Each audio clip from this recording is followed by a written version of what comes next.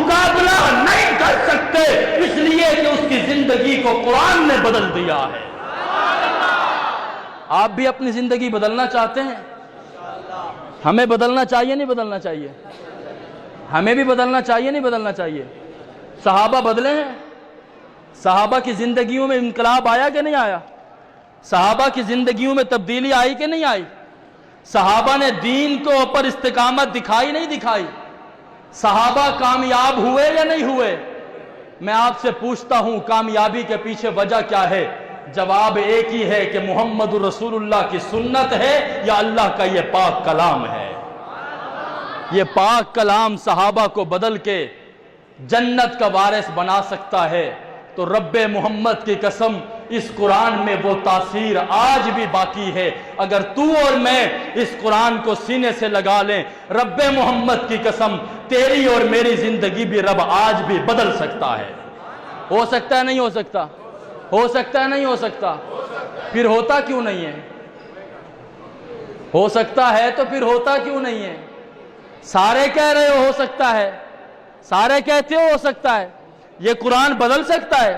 ایک بندہ وہ ہے جسے پتہ ہی نہیں ہے کہ یار میں ٹھیک کیسے ہوں گا۔ دمے کی بیماری لگی ہو نا، صفرا کی بیماری لگی ہو، کینسر لگا ہو، بیماریوں نے گھیر لیا ہو، اسے پتہ نہ ہو کہ اس کا علاج کیا ہے، اسے تو پریشان ہونا چاہیے۔ لیکن جسے پتہ ہو کہ اس کا علاج یہ ہے اور وہ جانتا بھی ہے کہ علاج یہ ہے، اس کے باوجود بھی وہ علاج نہیں کرواتا، تو کیا اس میں دوا کا قصور ہے یا اس کا اپنا قصور ہے؟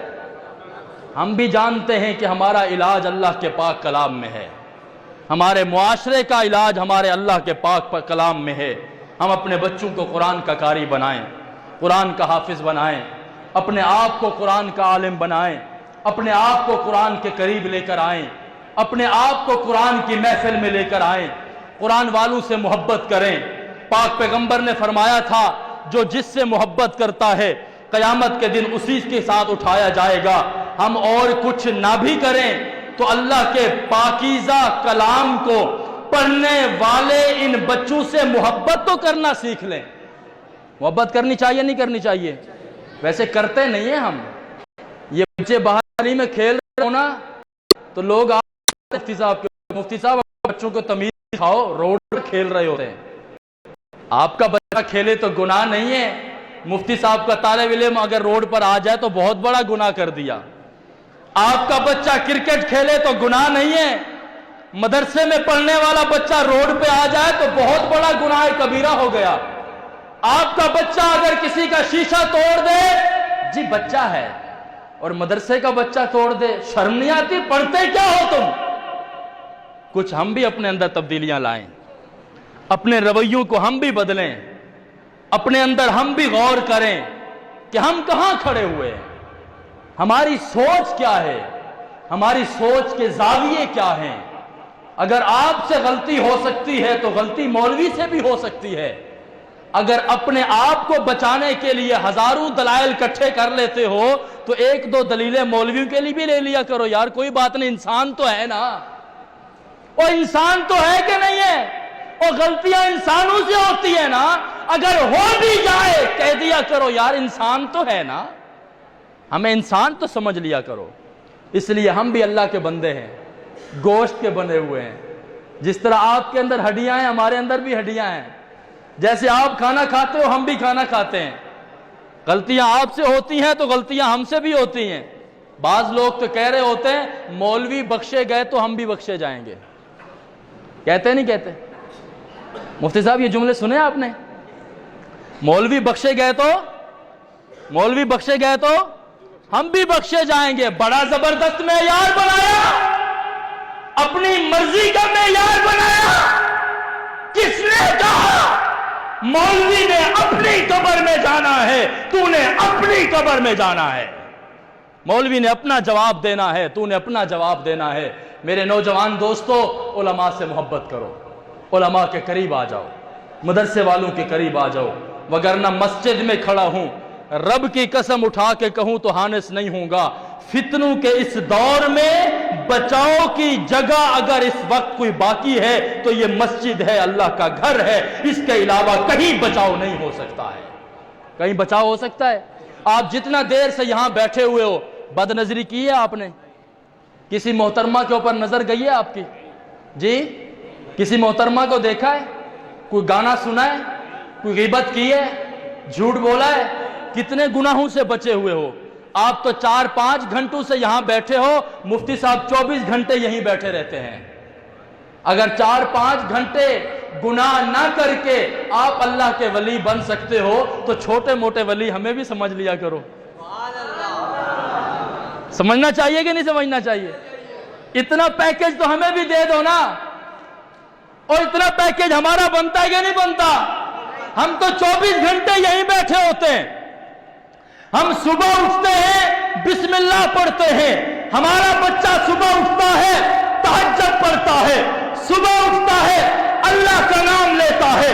صبح اٹھتا ہے, فجر کی نماز پڑھتا ہے, تلاوت سے آغاز کرتا ہے.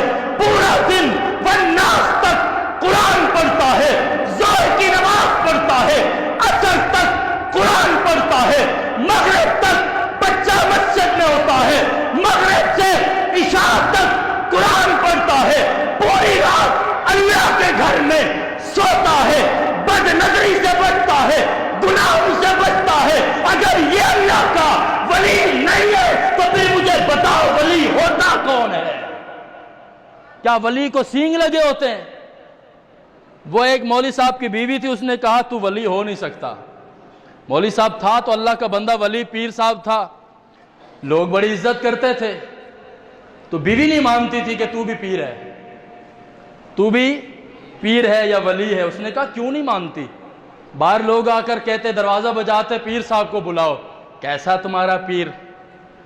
لوگ کہتے ہیں بڑی عجیب, ہماری پیرنی ہے, ہم تو پیر صاحب کے پاؤں دھو کر پینے کو تیار ہیں, یہ اس کا نام بھی سیدھا نہیں لیتی. پیر صاحب نے کہا اللہ کی بندی کچھ تو عزت کا خیال کر, کیوں عزت کا کچرا کرتی ہے؟ میرے مریدین آتے ہیں, ان کے سامنے کم از کم اچھے لفظوں میں یاد تو کر لیا کر. اس نے کہا تو پیر ہوتا تو کچھ تو کرشمہ دکھاتا. اس نے کہا اچھا تو میں دکھاؤں گا. پیر صاحب نے میرے دن ہوا میں اڑتے ہوئے اپنے گھر کی چھت سے گزر گئے. اس کی زوجہ نے دیکھا, واہ یہ ہے پیر جو ہوا میں اڑتا ہوا جا رہا ہے. شام کو پیر صاحب آئے, انہوں نے کہا آج تو نے پھر, شام کو بیوی نے کہا تم کیا پیر بنے ہو؟ پیر تو آج میں نے دیکھا ہے. اچھا کیسا پیر؟ اس نے کہا پیر میں نے دیکھا ہے, ہمارے گھر کے اوپر سے اڑتا ہوا جا رہا تھا. اس نے کہا پیر اللہ کی بندی تو نے غور نہیں کیا, وہ فضا میں زیادہ اونچا تھا, وہ کوئی اور نہیں بلکہ میں تھا جو ہوا میں اڑتا ہوا جا رہا تھا. بیوی نے کہا ہاں مجھے بھی لگتا اسی لیے وہ ٹیڑھا اڑتا ہوا جا رہا تھا. ہم وہ نہ بنے, مولوی کو مولوی سمجھیں, انسان سمجھیں, فرشتہ نہ سمجھیں. ہم بھی اللہ کے کلام سے جڑ جائیں, اللہ کے پاکیزہ کلام سے جڑ جائیں. آج 27ویں شب ہے, میری دعا ہے اللہ تعالی حضرت مفتی صاحب کے علم و عمر میں برکتیں عطا فرمائے. اللہ ان کی تمام خدمات جلیلہ کو قبول فرمائے. اللہ اس مسجد کو, اس مدرسے کو تادیر شاد و آباد فرمائے. اللہ اس کے فیض کو صرف اس علاقے کے لیے نہیں بلکہ پورے عالم میں اس کے فیض کو عام فرمائے. اللہ تعالیٰ ان کے خزانہ غیب سے اس مسجد اور مدرسے کے تمام تقاضوں کو پورا فرمائے. میں نے جو کچھ کہا اللہ تعالیٰ سے دعا ہے اللہ تعالیٰ میرا کہا سنا اپنی بارگاہ عالیہ میں قبول فرمائے. وآخر دعوانا الحمدللہ رب العالمین.